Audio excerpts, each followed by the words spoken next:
Human Rights Watch and Shakir have fought a lengthy legal battle against his deportation, arguing that he has not called for an outright boycott of Israel.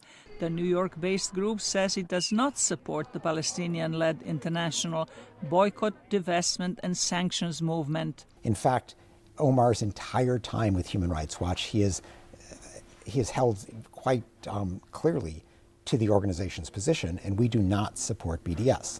So the Israeli government was never able to come up with a single case where Omar deviated from the Human Rights Watch position. But the group's position is that Israel should withdraw from the occupied territories and give its Arab citizens the same rights it gives to Israelis. A 2017 Israeli law denies entry, visa and residency permits to any foreigner who makes a public call for boycotting Israel or any area under its control, a reference to the Israeli settlements.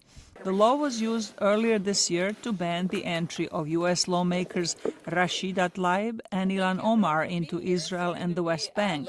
Shakir says it is used to prevent rights activists from speaking out. There is nothing special about what's happened in my case. The reality is it comes amid many other efforts taken by the Israeli government to assault human rights advocacy, beginning with laws that deny entry to people for their peaceful expression. Other activists have been denied entry, UN representatives. We know Israeli groups have been accused of defaming the state and maligned for those activities. And we know Palestinians have faced criminal charges and travel bans solely because of their human rights advocacy. Jerusalem-based NGO Monitor, an organization that says it promotes accountability of human rights groups, has defended Israel's right to deport Shakir. It's basically the same policies that every other democratic country has.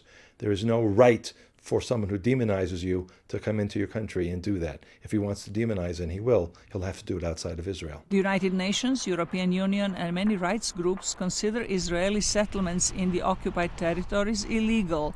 But the Trump administration last week announced that it is reversing the long-standing U.S. policy, which says the settlements are inconsistent with international law. Zlatica Hoke, VOA News, Washington.